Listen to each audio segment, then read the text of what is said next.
né? Antes de entrar nesse tema, para mim é um grande prazer que a Simone pode estar aqui hoje com a gente, né? A Simone é uma pessoa que tem um profissionalismo muito grande, é uma pessoa que tem bastante experiência, já trajetória dentro da nutrição, e tem várias áreas da nutrição que ela também acabou estudando e não para, né, Simone? Sempre continua fazendo alguma coisa nova, né?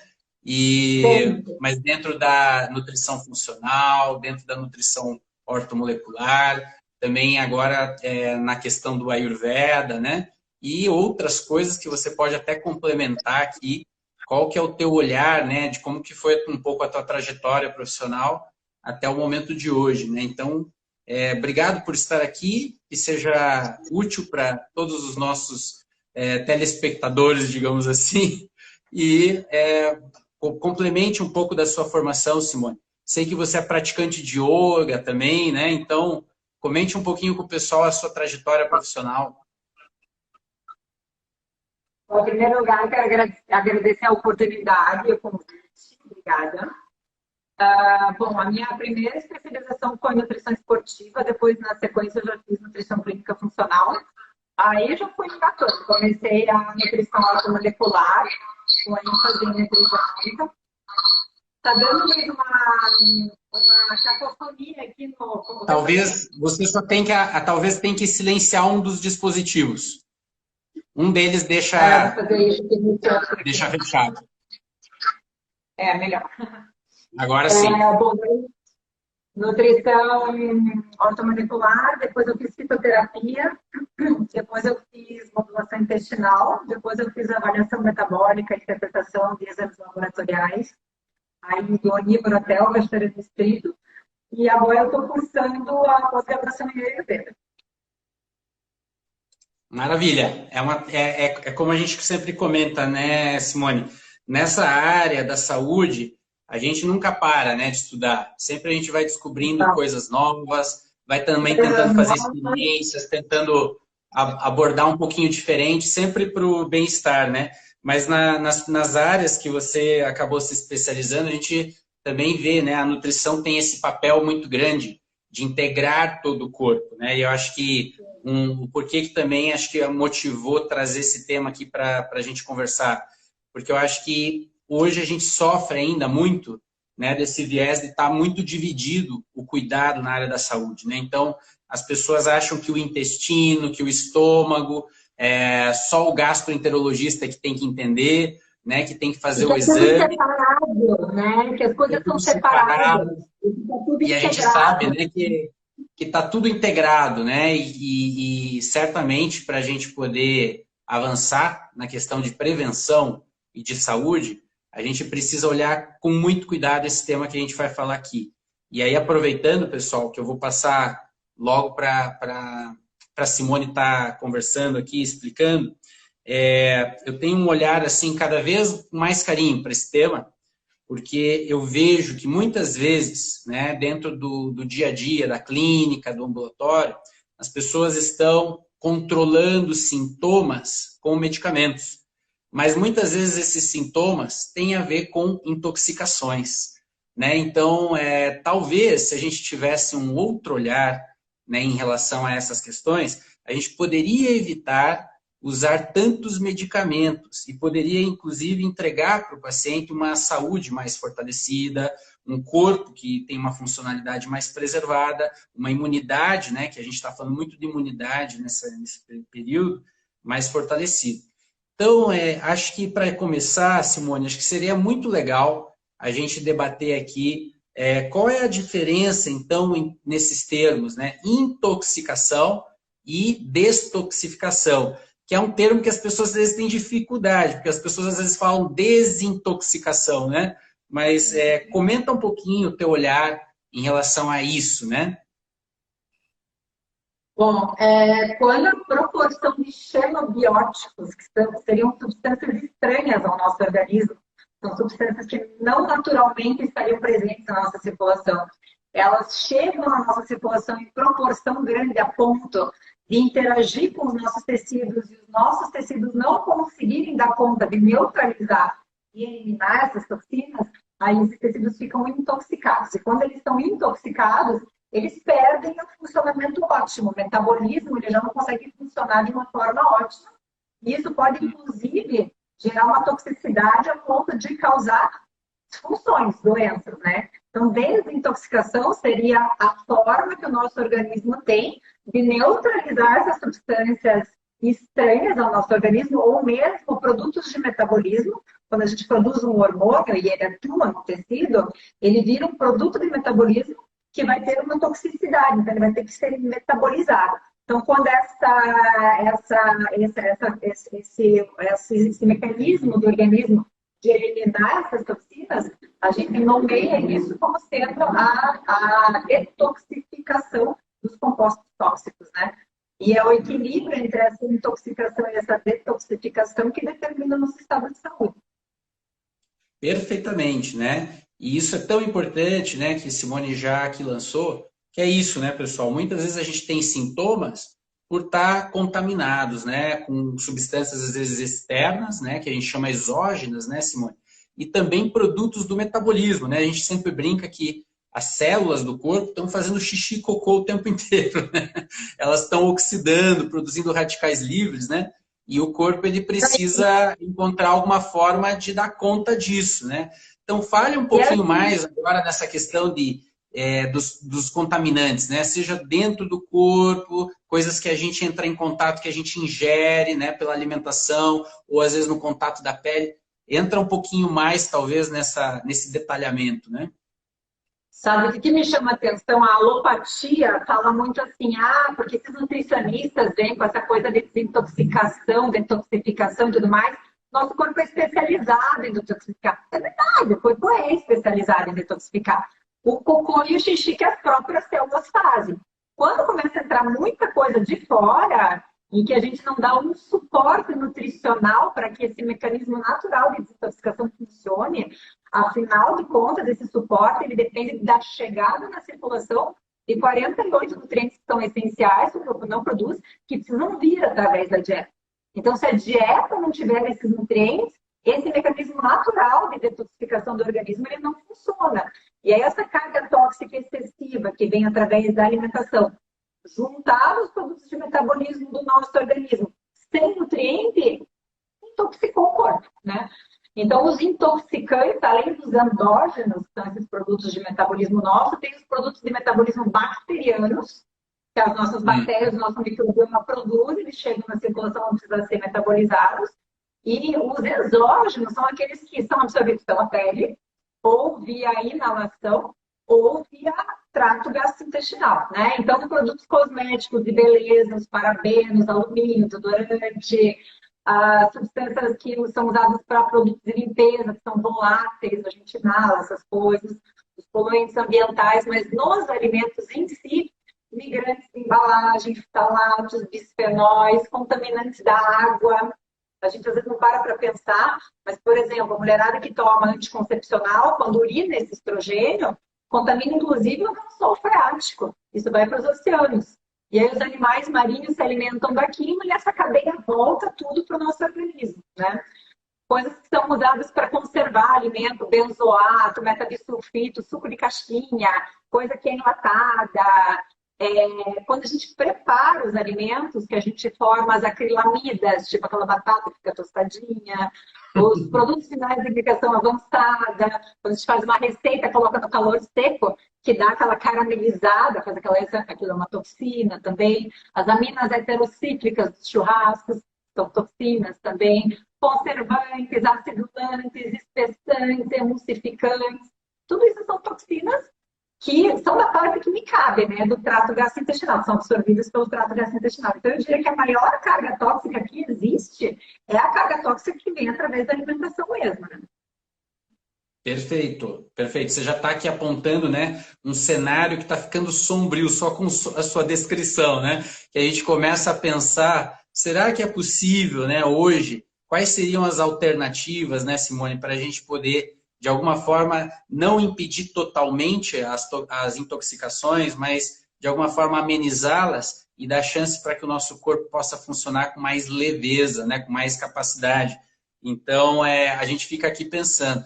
fale um pouco para as pessoas, você como nutricionista funcional, quais são aí os alimentos que a gente deveria ingerir, né, e quais que a gente deveria, em geral, evitar. Você já citou aqui algumas coisas, mas acho que é interessante enfatizar esse ponto, né, já que o intestino, nosso trato gastrointestinal, ele é o maior órgão endócrino, né, do nosso corpo, e ele está em contato com todas as substâncias, né, que vêm exogenamente, né, do ambiente.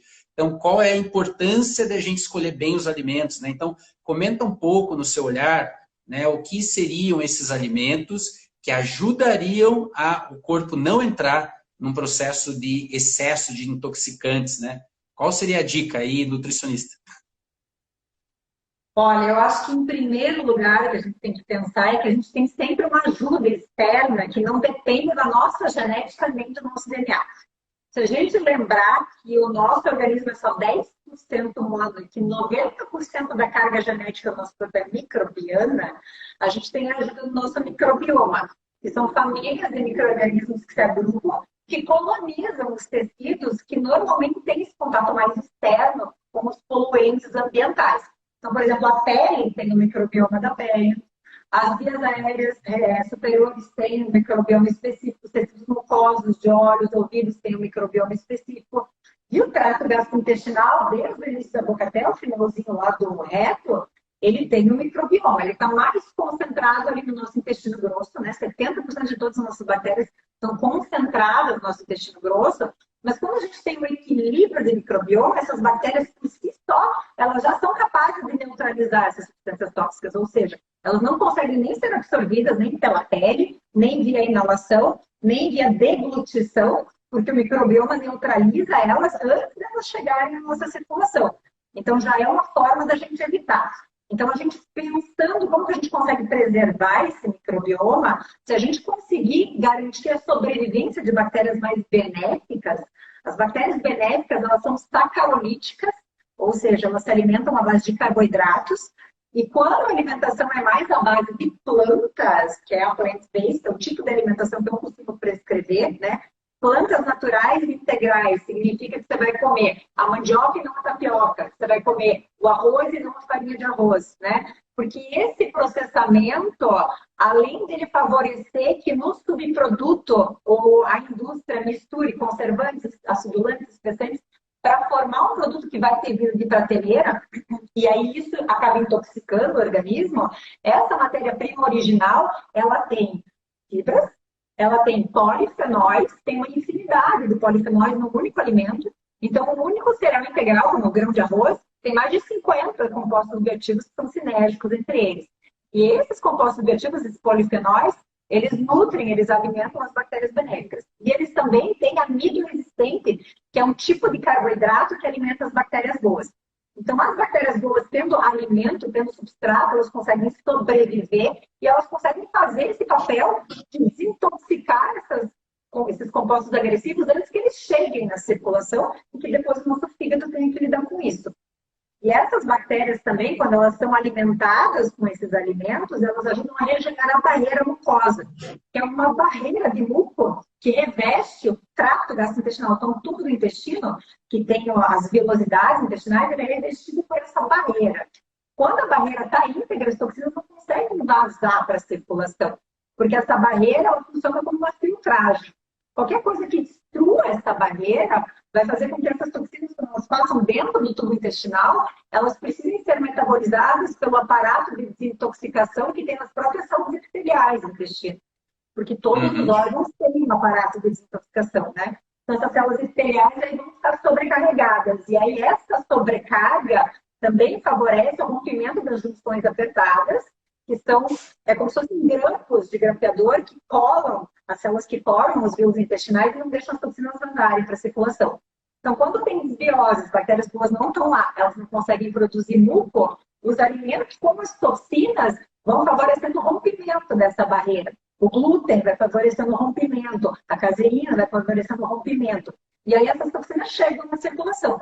E quando elas chegam na circulação, aí elas vão ser direcionadas para o fígado, porque elas têm um caráter de lipossolubilidade. Então, elas vão ter afinidade pela parte gordurosa do corpo. Então, para onde que elas vão? no tecido de gordura, que é onde a gente mais tem gordura concentrada, elas vão ficar estocadas ali. Por isso que emagrecer sem assessoria de um profissional nutricionista é extremamente tóxico, porque a carga tóxica da nossa vida inteira fica na sala de gordura. Quando você emagrece, você quebra a sala de gordura para usar aquela gordura como substrato, você joga toxina na circulação.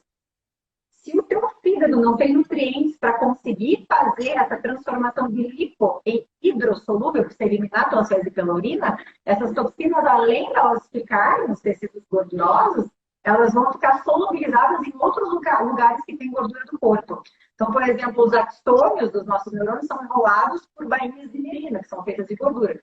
Solubiliza nessa bainha de mielina, atrapalha a transmissão do impulso nervoso. As membranas das nossas células, os órgãos, tipo o fígado, é feito de várias células redondinhas, grudadinhas umas das outras. As membranas são fosfolipídicas, são feitas de gordura. E essas toxinas vão ter afinidades por essas membranas que são gordurosas. Receptor hormonal é de membrana também, então eles ficam solubilizados nessas membranas. Quando essas toxinas elas solubilizam nas membranas fosfolipídicas, elas podem entrar dentro do receptor e mudam a conformação do receptor.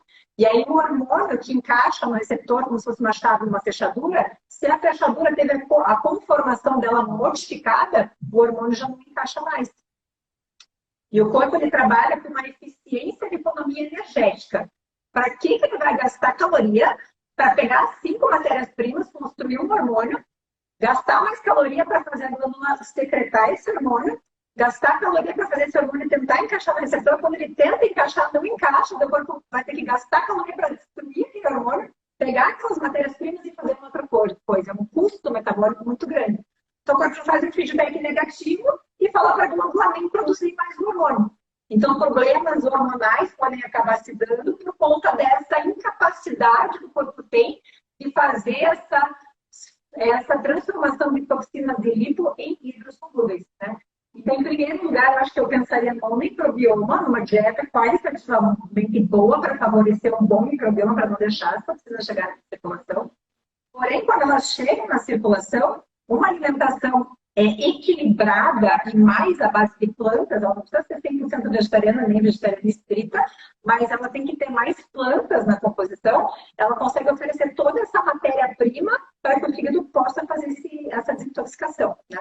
E pensando em alimentos mais específicos, por exemplo, as brássicas, né? O que são as brássicas? Os parentes lá da couve-flor, do brócolis, do repolho, eles são usados especificamente para fazer as transformações ali no fígado, para fazer essa neutralização dessas toxinas. A glutationa, que também é usada para fazer essa desintoxicação. A betalaína da beterraba também é usada para fazer. Então, assim, todas as plantas, os cereais integrais, os vegetais, as frutas, as verduras, têm compostos bioativos específicos que têm essa capacidade de fazer essa filtração dessas toxinas. Então, é como se fosse uma detoxificação natural que a própria alimentação acaba fazendo. E muitas vezes as pessoas erram porque elas acham que elas só precisam contar caloria. E que se elas contarem as calorias, ali está tudo certo. Elas podem comer tudo industrializado desde que elas contem as calorias. Mas é mais importante elas consumirem o que é necessário do que elas tirarem o que não é necessário. Perfeito. Muito interessante, né? Você trouxe aqui vários raciocínios muito, muito importantes dentro do que a gente está aqui conversando, né? Então, em sumo, né, o que você está dizendo, uma coisa que eu achei muito legal do que você falou, até, Simone, o som do teu computador, se você puder diminuir um pouquinho. O pessoal estava comentando que estava um pouquinho de eco. Só diminuir um pouquinho. Mas uma coisa que achei interessante demais do que você falou, querido, é no sentido do que você deu uma mensagem muito clara para quem está nos ouvindo, de que a gente precisa comer mais comida de verdade. E o que é comida de verdade? É o que veio sem ser manufaturado, industrializado, né? A gente sempre brinca, né, que no momento em que você pega um alimento e tem um rótulo que tem informação nutricional, ali já tem algum processo, né, que aquele alimento passou. Então, parece realmente, pelo que você está comentando, e eu acho muito interessante esse olhar das plantas que você traz, né, do potencial antioxidante das plantas e de fortalecer o corpo, porque as plantas, elas, na cadeia, né, dentro da cadeia alimentar, elas estão lá na base, né? E, de uma certa forma, a fotossíntese, né, das plantas acumula clorofila. A gente sabe que a clorofila é uma substância com alto poder antioxidante, né? É luz concentrada. E como a gente precisa ter esse contato com a luz para a gente poder ter saúde, né? Então, você trouxe aqui uma mensagem muito clara de que é preciso comer comida de verdade cada vez mais, é preciso aumentar o consumo de plantas, né, e evitar o consumo dos industrializados. Acho que é difícil hoje a gente evitar completamente, mas se a gente conseguir fazer uma boa diminuição, né, Simone, já alivia bastante esse fígado e esse intestino. Você falou muito em intestino e fígado, né? Acho que foram 2 órgãos, e tecido gorduroso. E o tecido gorduroso é que nem você comentou, né? Ele chupa tudo para dentro, em termos de... é lipossolúvel, né? Então, tudo que está ali no sangue, que tem algum comportamento estranho, muitas vezes vai para o tecido gorduroso. E fica lá, né? Até o momento em que a pessoa, às vezes, começa a emagrecer e liberar essas substâncias no sangue. Mas você falou muito, então, desses órgãos, né? Tecido adiposo, o fígado e o intestino. E também para colocar uma questão aqui também, que além de todos esses agressores que você está citando, né? Que você falou muito da alimentação, da disbiose, da hiperpermeabilidade intestinal, a gente tem uma cultura muito de medicalização, né? Então, as pessoas têm dor, tomam anti-inflamatório, têm um incômodo, tomam um antibiótico, toma muito medicamento, achando que o medicamento é só uma coisa assim muito inofensiva, né? Eu sempre brinco que a gente que trabalha mais com essa linha mais natural, com ortomolecular, eu trabalho com homeopatia, eu trabalho com parte de remodulação hormonal, as pessoas têm medo de usar essas substâncias, mas não têm medo de tomar o anti-inflamatório, de tomar o antibiótico, de tomar o antitérmico, que são substâncias completamente não existentes no corpo dela. E que quando elas entram na corrente sanguínea, o corpo vai ter que se virar para tentar desmontar aquilo e secretar e eliminar, seja pelo xixi, pelo suor, né, seja pelas fezes. Então as pessoas não têm muito esse receio. Eu acho que é importante a gente enfatizar de que o fígado ele tem uma capacidade antioxidante, né, e que na medida que a gente começa a abusar demais, às vezes as pessoas falam assim, né, eu só tomo uma taça de vinho. Né? Mas aí é uma taça de vinho todo dia. É claro que essa exposição contínua ela vai levar aos estoques dessas glutationas, essas enzimas que você citou, né? Vai tudo acabar. Então, fale um pouco desse mecanismo, que às vezes as pessoas são muito assim, né? Eu diminui o glúten, só como 2 pãozinhos por dia, né? Ela acha que é muito pouco. Mas a exposição contínua, né, uma semana, um mês, um ano, né, o que vai fazendo com os nossos órgãos, né? Então, comenta um pouco disso, acho que é legal, né? Não é nem só o glúten em si. Todos os produtos de panificação de mercado, eles normalmente têm vários tipos de fosfato para melhorar a farinha, são os melhoradores de farinha que eles falam, né? E a base da dieta das pessoas, realmente, né? Veio essa história do glúten e do leite, né? A base da dieta das pessoas é derivados lácteos e farináceos. E esses melhoradores de farinha, esses fosfatos, eles também são usados para fazer subprodutos e derivados lácteos. Então, requeijões, queijo cottage, para eles terem uma durabilidade, tem esses fosfatos todos, né, na composição. E esses fosfatos, eles, além de, quando estão na corrente sanguínea, eles inibem a conversão da vitamina D. Então, muitas vezes, a imunidade fica comprometida, a absorção do cálcio fica comprometida, porque daí a vitamina D não vira calcitriol, não vira vitamina D ativa, né?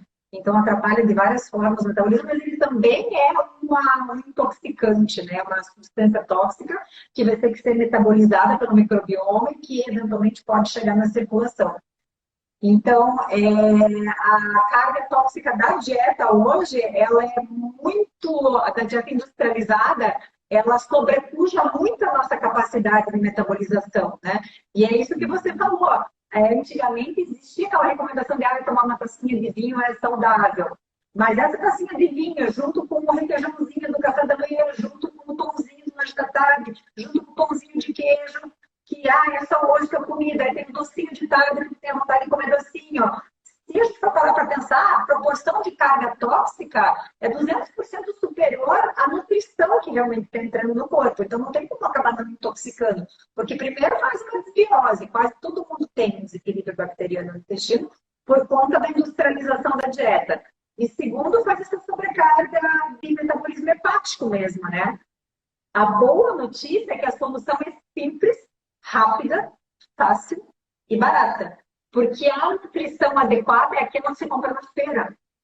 E o que você compra na feira, de fruta, verdura, legume, cereal integral e leguminosa, supre todas as suas necessidades de proteínas, aminoácidos, gorduras, e te dá uma super proporção de compostos bioativos para que esses mecanismos de desintoxicação fiquem adequados e regeneram toda essa barreira de microbioma naturalmente. Então, é uma coisa que é barata, é muito mais barato do que uma alimentação industrializada, né? Acho que é isso, né? Às vezes as pessoas falam assim, o orgânico é muito caro, né? Os produtos orgânicos são muito caros. Mas daí a gente não questiona, às vezes, numa garrafa de vinho, paga lá 50, 60 reais, quantos quilos, né, de tomate orgânico você poderia comprar com um único produto industrializado, né? O que eu costumo falar para as pessoas é melhor você comer o convencional do que você deixar de comer porque acha que tem pesticida e daí você não vai comer. Porque as pessoas negligenciam o conceito de biomagnificação. Biomagnificação é como essas chamabióticos eles vão acumulando nas cadeias alimentares. Né? Então, normalmente, os produtos de origem animal, quando eles têm gordura na composição, e mesmo que seja uma carne magra, a membrana muscular, ela tem uma membrana fosfolipídica mesmo, então tem gordura ali. A maior carga, a gente tem estudos já mostrando isso, a maior carga tóxica de agrotóxico que é acumulada é nos produtos de origem animal, que tem gordura mesmo. As pessoas deixam de comer agrotóxico e se entopem de industrializado com proteína de origem animal, achando que isso é bom. Perfeito. Tem essa questão de toda essa cadeia produtiva, né? Acho que é uma reflexão que a gente tem que cada vez fazer mais. Tem vários documentários já hoje em dia que vão trazendo essas reflexões, né? Mas acho que a questão do agrotóxico é uma coisa muito premente aqui no Brasil. A gente precisa se preocupar muito com isso, porque a quantidade que o Brasil usa de agrotóxico nas lavouras ela é muitas vezes superior a qualquer outro país, né? Está lá no topo dos países que usam pesticidas, herbicidas, etc. E muitos desses herbicidas e produtos, como o glifosato, né, que enfim foi usado abundantemente em várias lavouras, né, a gente sabe que são produtos que se acumulam no corpo por anos, às vezes décadas, né? Então imagina o que é o acúmulo progressivo de um único, né, desses pesticidas, somado a todas as outras contaminações, né, da cadeia produtiva, porque os animais que vão ser produzidos, eles vão comer soja, milho transgênico, né, que foi inundado de agrotóxico. Então, também tem a questão da transgenia, tem a questão do agrotóxico, que vai se acumular na carne desse animal, na gordura desse animal, os antibióticos, aí todo o processo de industrialização, né, da carne, conservantes, etc. Então, a gente também vai estar ingerindo isso, os ovos, né, nas galinhas também, e também essa questão dos peixes, né, que a gente tem uma situação muito delicada, né, em relação também aos oceanos, né? Então, tem até documentários atuais trazendo essa problemática das contaminações por metais pesados dentro das petrolíferas, né, que tem nos oceanos. Então, o chumbo, o mercúrio, são extremamente neurotóxicos, né, fazem uma série de problemas no corpo. E muitas vezes comendo aquele peixinho que a gente acha que é uma maravilha, né, que foi pescado ali na praia fresquinho, mas infelizmente não é bem assim, né, Simone? Tá difícil aqui. O pessoal deve estar chorando em casa ouvindo a gente falar. Sabe, Luiz, eu até entendo as pessoas, porque quando eu entrei em contato a primeira vez com essa temática, foi na minha especialização de nutrição funcional, foi em 2005. Eu levei mais de 10 anos para aceitar que isso era uma realidade. Porque quando a primeira vez que eu escutei essas coisas, eu disse, nossa, que bobagem, imagina que vai fazer tudo isso. Teoria da conspiração. Gente, faz. Eu vou estudar, eu vou atrás, eu vou pesquisar. E foram 10 anos pesquisando. E eu cheguei à conclusão que todas as doenças são causadas por conta desse excesso de carga tóxica. Todas, absolutamente todas. né? E além Outra disso, questão né, a gente, entrando um pouquinho aqui, a gente comentou bastante da carga tóxica exógena, né, essa que vem de fora, ambiental, né, fora todas as interferências que ainda a gente não tem noção das ondas eletromagnéticas, né, a gente já tem alguns estudos mostrando, por exemplo, nossa, isso o aí, celular do lado da cabeça ligado na internet, né, vai afetar teu nossa, nem pineal, né, vai afetar teu campo magnético, né, do corpo. Aí tem as questões também, imagina, dos nossos pensamentos, dos nossos padrões mentais, que daí já tem um estresse no corpo. Aí soma com o estresse de uma mente que está muito perturbada, que está gerando muita emoção aflitiva, né? Então, esse turnover que o corpo tem que fazer para se livrar do que não presta, ele começa a patinar, né? Aí até eu vou ler aqui para o pessoal que está ouvindo a gente, e aí a Simone vai comentar também, de um livro aqui falando de doenças, sinais e sintomas relacionados a intoxicações. Então, a questão de distúrbios do humor, síndrome de fadiga crônica, dermatite de contato, infertilidade, cefaleia, dor de cabeça, artralgias, dores nas articulações, né? Distúrbios cognitivos, candidíase crônica, ataque de pânico, aterosclerose, câncer, alterações imunológicas, fadiga, fibromialgia, nefropatia, problema nos rins, fraqueza muscular, zumbido, doença de Parkinson, e poderia ser muitas outras, né, Simone? Então, às vezes, as pessoas estão indo lá em vários especialistas, tentando investigar qual é o motivo daqueles sintomas, às vezes são sintomas em várias partes do corpo, elas começam a dividir, eu vou lá no gastro que eu estou mal do estômago, eu estou com uma dor no meu joelho, eu vou no ortopedista, eu estou com o meu intestino ruim, eu vou lá no procto, e no final das contas, ninguém vai questionar se a pessoa não tem alguma questão de intoxicação, que é fundamental, né? Eu acho que todo tratamento, né, hoje, eu não tenho com esse conhecimento também, né? Imagino que o teu trabalho também é nessa linha. A gente vai tratar qualquer coisa que a pessoa vai trazer, sempre olhando inicialmente para essa questão da carga tóxica, né? Então, acho que é um tema tão importante, mas às vezes tão deixado de lado, né? Eu acho que de alguma forma não se faz muita força para falar desse tema, né? Porque, claro, a gente não, sabe que existem indústrias que faturam em cima dos milionário. sintomas, muito dinheiro envolvido, né?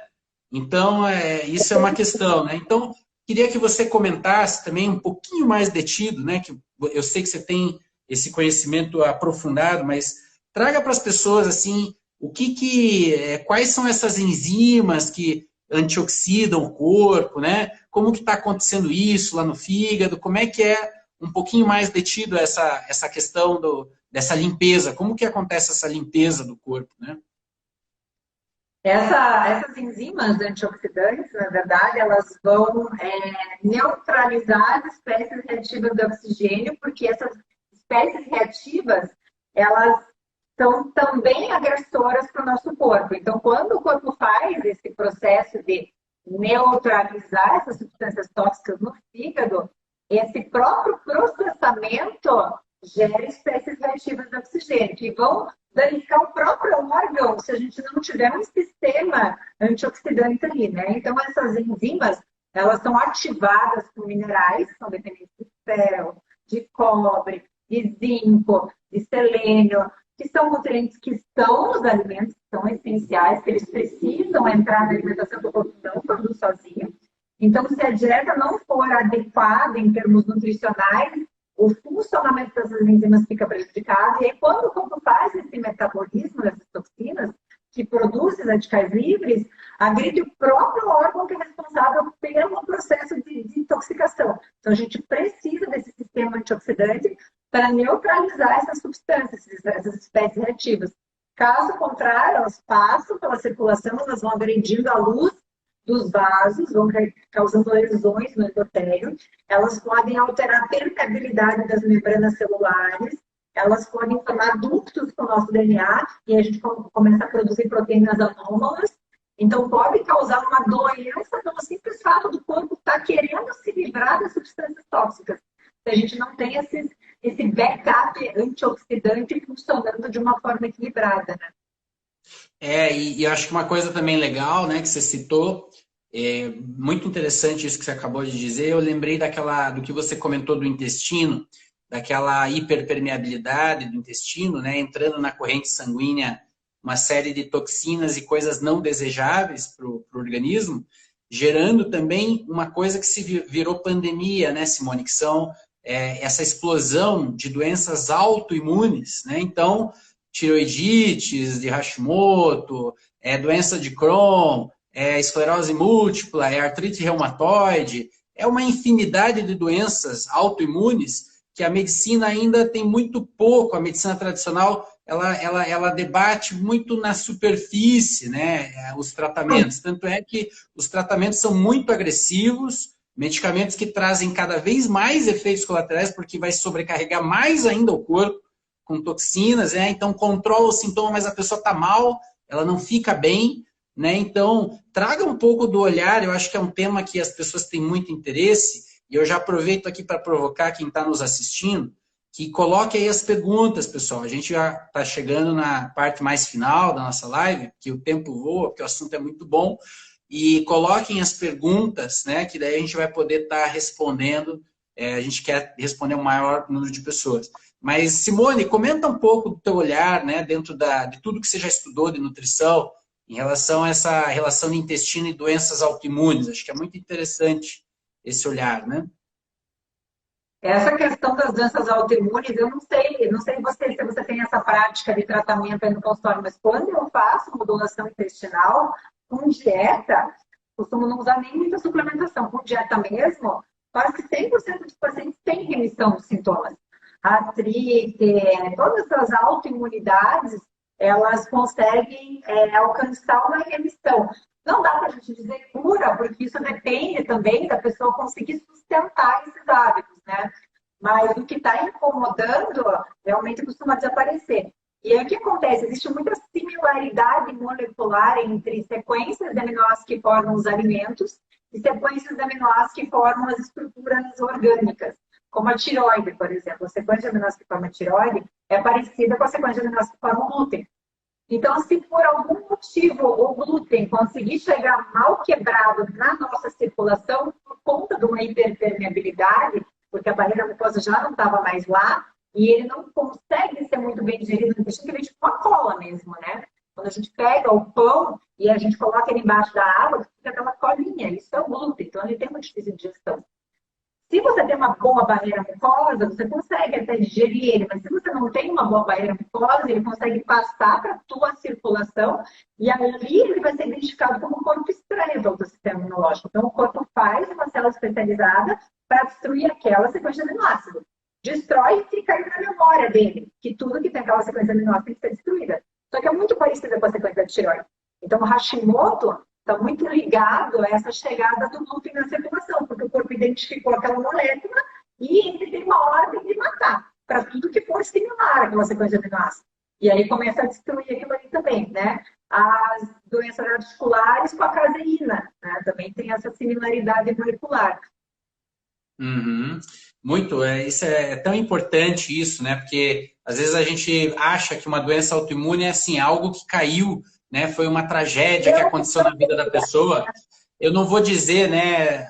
Talvez a gente não possa generalizar que toda doença autoimune tenha essa questão, mas mesmo que a causa tenha sido um grande estresse na vida da pessoa, porque eu vejo esse padrão também, né? A pessoa passou um grande estresse. A gente sabe que o estresse excessivo vai levar a disbiose, vai levar a hiperpermeabilidade intestinal. Então, realmente aqui é corpo e mente se unindo, né? Então, às vezes a coisa começou a acontecer numa certa esfera, às vezes mais mental, psíquica, mas foi impactar no intestino, né? O intestino passou a se tornar disfuncional, né? Ou vice-versa, às vezes o intestino estava muito ruim, a pessoa, acho que é legal comentar também, aproveitar, falando do intestino, né, Simone? O intestino não estando bom, a pessoa não vai produzir uma molécula, um sinalizador que é fundamental, que é a famosa serotonina, né?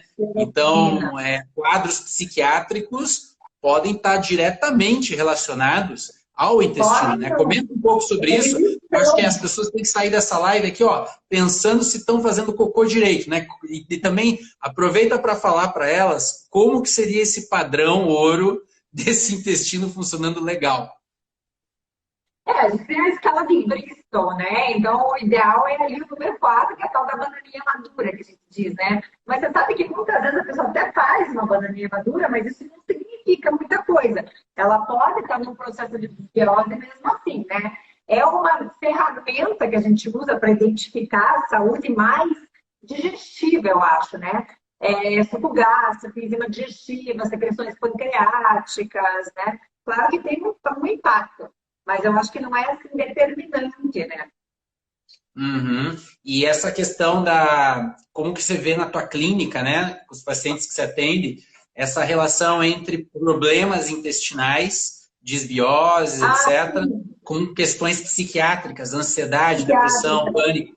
Como que é a tua percepção? Essa questão do microbioma, quando você tem um microbioma saudável, as bactérias elas conseguem metabolizar o triptofano, que é um aminoácido que está amplamente distribuído nos alimentos, em serotonina, e aí você consegue ter um equilíbrio melhor dessas questões psiquiátricas. Mas quando você está em desbiose, esse triptofano, em vez de ele virar serotonina, ele é metabolizado por uma outra enzima e ele vira metabólitos tóxicos, ácido quinolínico, quinurenina, que tem um efeito neurotóxico dentro do nosso corpo, né? E o que eu percebo que também está muito associado é esse hábito da dieta low carb que as pessoas fazem, né? Baixo carboidrato na dieta. Não é low carb, é no carb. Tem gente que não come daí nada de carboidrato. Não, mas assim, até a low carb. O que para mim é low carb? Menos de 50% das calorias do dia. Então, menos de 50%, o corpo está o tempo inteiro contra-regulando. O que é contra-regulação? É o aumento da adrenalina. O que é a sensação que a pessoa sente quando ela está adrenalizada? Batedeira, taquicardia, ansiedade, tem que dar aquela puxada de ar, porque acha que tudo é demais, se não está dando conta, só que a adrenalina ela faz glicogenólise. Ela vai tentar disponibilizar um carboidrato que teoricamente esteja guardado no fígado, se tiver. Quando a pessoa está em low carb, nunca tem carboidrato guardado no fígado. Então, só a adrenalina não dá conta de contra-regular. O corpo tem que lançar a mão do glucagon e do cortisol. O que é o estresse? É o cortisol, exacerbado. O que é o cortisol? Ele é um hormônio contra-regulatório. Ele está fazendo gliconeogênese. Ele está transformando coisas que não são glicose em glicose para dar combustível para a circulação. Só que deve o efeito dele é sistêmico. Quando você está fazendo uma contra-regulação porque você está em low carb, o cortisol faz a desbiose. Aí ele fez a desbiose, faz a hiperpermeabilidade. E aí a bagunça está feita. Então, eu acho que um dos maiores culpados pelos desequilíbrios das pessoas, generalizadamente, é essa de estar com geração low carb. Sim, a gente está vivendo essa coisa da moda, né? Das pessoas realmente isso, né? Nem é low carb. Às vezes eu vejo o paciente cortar completamente, né? Completamente. É pânico de morder padrão. Todas as pessoas que chegam aqui no meu consultório é padrão. Elas têm pânico de carboidrato, é uma coisa impressionante. E também tem o nervo vago, né? Que passa no intestino, sobe pela coluna e ele vem para o cérebro. E o fluxo do nervo vago é 90% intestino-cérebro e 10% cérebro-intestino. Então, todos os metabólitos bacterianos que estão produzidos no intestino, eles conseguem, via nervo vago, modular a nossa neurotransmissão. Então, essas doenças neuropsiquiátricas, quando você tem um microbioma saudável, os ácidos graxos de cadeia curta modulam positivamente o teu sistema nervoso central. Mas quando você tem bactérias patogênicas, é cadaverina, putrescina, substâncias patogênicas que vão via nervo vago e chegam no teu sistema nervoso central. Perfeito, perfeito. Então fica muito claro essa relação, né? E acho que é bem isso que você falou, né? Na tua experiência, eu também percebo isso dentro do consultório, né? E acho que a gente tem que daí entrar nessa questão de um equilíbrio, né? Eu vou lançar aqui algumas perguntas, Simone, que acho que as pessoas fizeram, acho que é legal a gente comentando. Então eu vou pegar aqui pela sequência.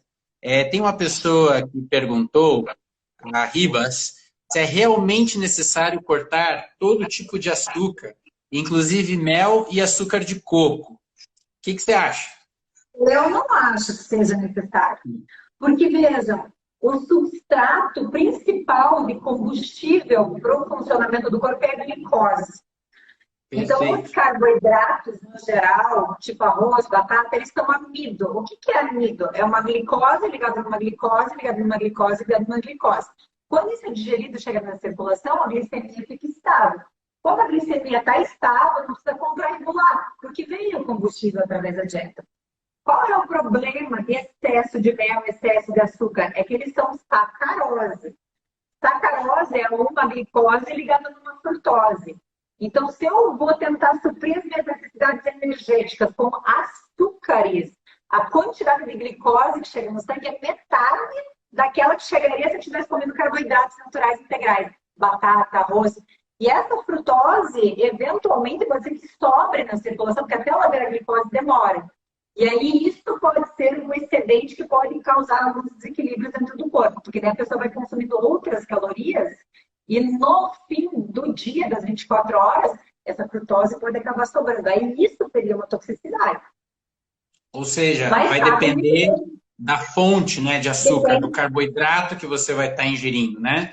Acho que talvez a gente possa pensar aqui numa dieta que abra mão do açúcar refinado, né? Dos açúcares, às vezes, que já estão muito industrializados. O açúcar refinado é diferente, por quê? Porque para refinar o açúcar, eles têm que pegar o açúcar mascavo, jogar num tanque com soda cáustica, carboidrato, enxofre, cal, fazer um bleach. E daí eles evaporam. Aí tem aquele monte de química e os nutrientes que originalmente teriam com açúcar mascavo, tudo bem que é pouco, mas tem vitaminas do complexo B e tudo mais. Quando essa glicose chega no sangue, o objetivo dela é virar energia. Para virar energia, gasta essas vitaminas que tem na matéria-prima original. Mas quando o alimento é refinado, as vitaminas não estão mais lá. Então vai gastar nutrientes que o corpo ia usar para fazer outras coisas. Daí que vem a toxicidade do açúcar em si. Mas é do açúcar processado, do açúcar refinado, né? Isso, faz lembrar também aquela coisa do arroz, né? A diferença que tem um arroz integral para um arroz branco, né? São dois alimentos completamente diferentes, né, Simone? Em termos de funcionalidade, de qualidades nutricionais, né, energéticas, né? Tem uma outra pergunta aqui que uma pessoa fez. Ela tem hipotireoidismo, a Magdiel, acho. Tem hipotireoidismo e pergunta para nós, né? O ideal seria uma dieta sem glúten? O que você acha, Simone? Como o Hashimoto está relacionado ao glúten, eu normalmente, inicialmente na fase de modulação intestinal, quando a barreira imunológica do intestino não está regenerada, eu costumo tirar o glúten.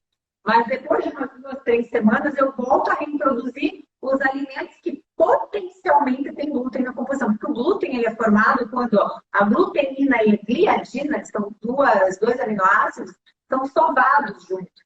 Então, ele só forma quando o pão é panificado mesmo, né? Porque o glúten é aquela malha que dá essa flexibilidade para o pão. Então, uma coisa é você comer o grão do trigo, o grão do aveia, o grão do centeio, o grão da cevada. Outra coisa é você comer o pão feito com esses alimentos, no qual eles viraram uma farinha, foram misturados com outro ingrediente e o glúten foi formado na massa, na panificação. Então, esse glúten eu realmente peço para as pessoas tentarem evitar. Mas os grãos que são a matéria-prima, eu não costumo tirar, porque eles são ricos nutricionalmente e se a gente exclui, a dieta acaba ficando muito pobre. Porque o que as pessoas fazem? Daí elas tiram tudo que tem glúten e usam coisas sem glúten. A coisa sem glúten é normalmente fécula de batata, polvilho, tapioca, amido de milho. Isso tudo tem índice glicêmico altíssimo. E esse processamento que transforma eles em farinha destrói toda a matéria-prima, que é o amido resistente, que nutriria as bactérias benéficas do intestino. Então, eu vou favorecer uma desbiose, eu vou perpetuar a intolerância que a pessoa possa eventualmente ter ao glúten, em vez de estar resolvendo o problema dela. Perfeito. Eu acho que isso é uma coisa que está hoje muito em questionamento, né? A questão dos pães, dos farináceos. As pessoas aos poucos estão questionando. Já que você colocou essa questão também da crítica a alguns alimentos sem glúten, né? O que geralmente poderia ser substitutivo desses pães, desses farináceos, né? Acho que era legal também dar alguns exemplos do que poderia ser útil nessas substituições, né? O que você acha? Eu sou super contra qualquer tipo de farinha, principalmente farinha produzida aqui no Brasil, porque a nossa lei é muito fraca em relação ao controle de qualidade. Eles permitem 75 pedaços, fragmentos de inseto a cada, não sei, 50 gramas de farinha, não sei quanto de pelo de rato. E daí, assim, são 75 fragmentos visíveis. O que significa? Eles pegaram a matéria-prima, mandioca, transformaram em tapioca. Ah, tem fragmento visível. Tritura de novo até eu não ver mais. Então, é 65 visíveis. E isso tudo desencadeia reações imunológicas, alérgicas, ela que passa no trato gastrointestinal. Quando uma coisa alérgica passa no trato gastrointestinal, ela estimula essas células a liberarem histamina. E normalmente a pessoa sente prazer quando o corpo libera histamina. Então ela associa aquilo a uma sensação prazerosa do alimento. Mas está agredindo o organismo, né? Está fazendo toda uma reação de sinalização inflamatória no organismo. Então, sempre que a farinha é processada, ela vai ficar armazenada em silos até ela ser ensacada. E nesse meio tempo, ela vai servindo de comida para os fungos que estão no ar, eles vão produzindo micotoxinas. A lei no Brasil é fraca em relação à proporção de micotoxina, e quando se ensaca, tem uma proporção grande de vários resíduos tóxicos. E essas micotoxinas também não morrem em calor seco de panificação. Então, quando os subprodutos feitos à base de farinha estão prontos, eles têm essa proporção grande de micotoxina e isso chega intacto dentro do nosso trato gastrointestinal. Também é um contaminante, também é um intoxicante. Então, eu normalmente, os meus clientes já sabem, eles até não gostam, mas eu não indico nada de farinha. Difícil. Perfeito. Só comida de verdade. Ou farinha importada, porque a lei nos Estados Unidos é 50% mais rigorosa que aqui. Farinha produzida aqui não entra nos Estados Unidos. Sim, e tem uma outra questão também, né, Simone, que eu acho que é dentro das farinhas, do processo industrial, a utilização dos fermentos químicos que aceleram as reações excessivamente, né? Então aquele pão cresce muito rápido. Certamente esse glúten é o pior glúten possível, né, para a pessoa ingerir, né? Que é claro, né, o ideal, né, como você está colocando, é a gente não evitar o consumo das farinhas, mas existe uma diferença aí também no caso de um pão de fermentação natural, com fermento natural, biológico, e um fermento químico que o pão cresceu em questão de minutos ali, né? Então as pessoas têm que entender que tem esses nuances, né? Deixa eu ver se tem mais alguma.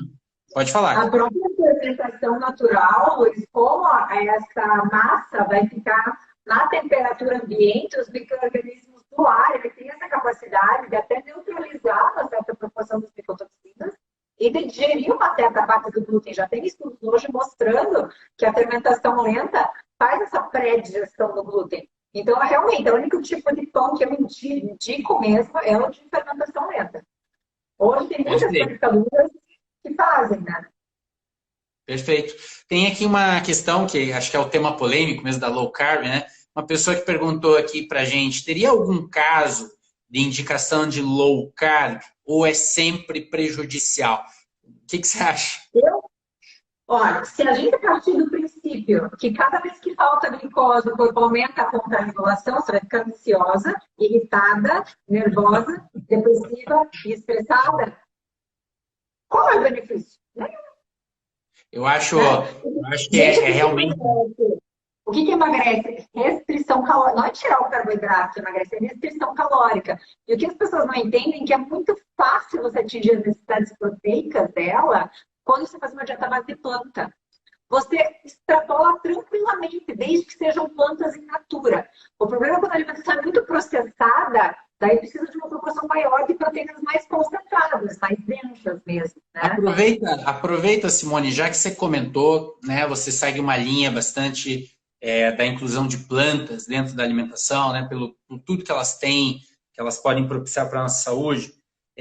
Tem um dogma, né, uma coisa que foi criada há muito tempo, queria que você comentasse, né, de que a proteína, né, primeiro que no ideário das pessoas, proteína é sinônimo de carne, né? Para muitas pessoas, se a pessoa se torna vegetariana, ela vai ter falta de proteína, né? Então é uma coisa que está na cabeça, na cultura. A indústria, o marketing conseguiu colocar isso na cabeça das pessoas. Mas tem uma questão que sempre foi questionado, né, para os vegetarianos e veganos. Você vai consumir alimentos vegetais, mas essa biodisponibilidade dessa proteína não vai ser boa. Você vai ter que comer muito, vai ficar faltando e tal. Fala um pouco disso no seu olhar. Isso também é marketing? Também é história para boi dormir? Ou como é que você vê isso? Hoje em dia, com essa coisa do microbioma, não tem mais o que antigamente se tinha, que se usava aqueles PDCAAs, aqueles índices de disponibilidade, porque fica preso ali na fibra do alimento. Se a gente entender que essa fibra, quando ela chega no intestino, ela é combustível das bactérias boas, elas só sobrevivem porque elas se alimentam dessa fibra. Claro que muitos aminoácidos acabam sendo consumidos pelas bactérias intestinais, mas elas também produzem muitos aminoácidos, né? Então, o próprio microbioma produz aminoácidos e uma dieta vegetariana ou vegetariana estrita bem planejada, com os grupos alimentares distribuídos na proporção certa, do que precisa ser feito? Cereais integrais como base da alimentação, verduras, vegetais, porque cada 100 gramas de vegetal tem de 3 a 5 gramas de proteína, se ele não for excessivamente cozido, porque a cocção, esses processamentos, também disponibilizam os aminoácidos, leguminosas e oleaginosas, se tiver uma proporção boa desses alimentos, você consegue dar 5 vezes mais aminoácidos essenciais por quilo de peso para a pessoa do que aquilo que ela precisa. Aminoácidos essenciais, são aqueles que o corpo não produz. Os não essenciais o corpo acaba produzindo, né? Então, é um mito isso aí. Uhum, muito legal, isso que você colocou. E uma coisa que eu acho que é legal também a gente deixar aqui, estamos nos últimos momentos da nossa live, mas você falou ali no processo de cozinhar o alimento, de transformar esse alimento em algo gostoso, algo que também faça ter um prazer, né, a gente se alimentar. E aí entra muito essa discussão, que eu acho que tem tudo a ver com o nosso tema da live, da detoxificação, que é assim, cozinhar em qual tipo de panela, né? Porque vai levar aquecimento, então vai despender, às vezes, alguma substância no alimento, e também condicionar esse alimento depois de cozido em qual recipiente, né? Então, fala um pouco, queria ouvir o seu olhar, né, sobre isso, que eu acho que isso é super importante. Só para fazer um parênteses, há muitos anos atrás, quando eu trabalhava numa unidade de saúde, não tinha fogão, né, na unidade de saúde. O pessoal levava marmita para descongelar no micro-ondas, né? E uma vez eu fiquei assim, meu Deus, eu vi uma pessoa levar um potinho de margarina com a comida dentro e deixar no micro-ondas, sei lá quantos minutos. Aquele potinho saiu assim, já envergando, assim, sabe? E, foi terrível, mas assim, eu vi aquilo todo dia. Então, assim, comenta um pouco, pessoal, esses cuidadinhos básicos, né? Qual panela, qual recipiente que devemos incentivar, qual evitar e em que lugar condicionar o alimento, né? Fala um pouquinho disso. Olha, pensando em custo-benefício, que a gente também tem que pensar na realidade das pessoas, né? Eu acho que inox seria o menos ruim, assim, claro que tem titânio, tem coisas, mas assim, às vezes fica um pouco inviável para a pessoa, né? Só não usar alumínio de jeito nenhum, tefal, essas coisas também, procurar evitar. E para condicionar, o melhor é vidro mesmo, né? Guardar no vidro as coisas. Isso. É bem isso. Acho que dentro do custo-benefício, né, atual, nosso talvez fosse uma combinação da mais interessante, né? Lembrando, pessoal, que qualquer tipo de plástico, né, ele vai reagindo, né? Mesmo que não tenha calor, aquilo tem uma reação química que está em processo, é um derivado do petróleo. Então, são substâncias muito tóxicas em geral, né, para o nosso organismo, né? Então, acho que é bem importante a gente também cuidar em relação a essas questões. Bom, o assunto é excelente, né? Eu acho que a gente poderia ficar aqui muito mais tempo falando sobre todo esse tema, mas a gente já avançou da hora, agora eu olhei aqui, já deu 1 hora da nossa live, e aproveitar para agradecer todos que estiveram aqui com a gente, né? Essa live ficará gravada, algumas pessoas perguntaram, então a gente vai deixar aqui alguns dias no Instagram, lá no canal do YouTube a gente vai deixar na íntegra também, para quem quiser assistir por lá, e depois a gente vai tirar do Instagram e deixar só no YouTube. Mas eu gostaria de agradecer imensamente aos conhecimentos, à experiência, tudo que Simone trouxe aqui para nós. Pessoal, sigam a Simone no Instagram dela, ela sempre está publicando conteúdos excelentes, né, da nutrição. Eu mesmo aprendo muita coisa ali com ela e acho que a gente tem feito uma parceria muito interessante, né, Simone? Temos compartilhado cuidados aí com alguns pacientes que temos em comum, né? Porque é como eu falo, né? Ok, eu vou ver a parte toda clínica, eu vou avaliar todos os teus sintomas, mas se você quiser aprofundamento nessa questão nutricional, é muito legal, né? Então, ó, vai com a Simone, conversa com ela, faz uma avaliação também, que daí acho que o bate-bola, o teu tratamento vai avançar muito mais rápido, né, Simone? Acho que tem sido bacana essas trocas que a gente tem feito também, né? Ah, com certeza. Eu que te agradeço pela confiança. Também admiro bastante seu trabalho. Eu acho que é um trabalho fundamental essa integração que você faz aí de toda a cultura, homeopatia, a própria forma como você leva o seu estilo de vida. Eu acho que é um espelho para as pessoas, né?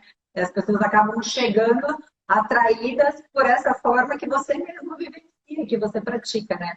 Agradeço as indicações e estou à disposição.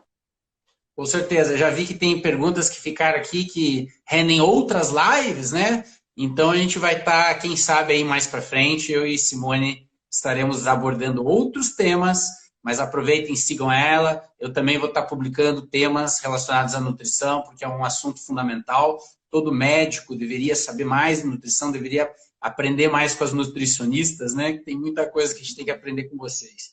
Então, muito obrigado a todos. Eu espero que todos tenham tido um excelente feriado. Amanhã, quinta-feira, todo mundo durma bem. Já estamos avançados aí da hora. Já está na hora de começar a diminuir a rotação. E, Simone, tudo de bom para você. Você teve de aniversário essa semana, né? Então, que você tenha um novo ciclo maravilhoso, com muitas realizações e sucesso. Obrigada por tudo. Obrigada pelo pessoal que assistiu aí. Isso aí. Um abraço, querida. Tchau, até mais.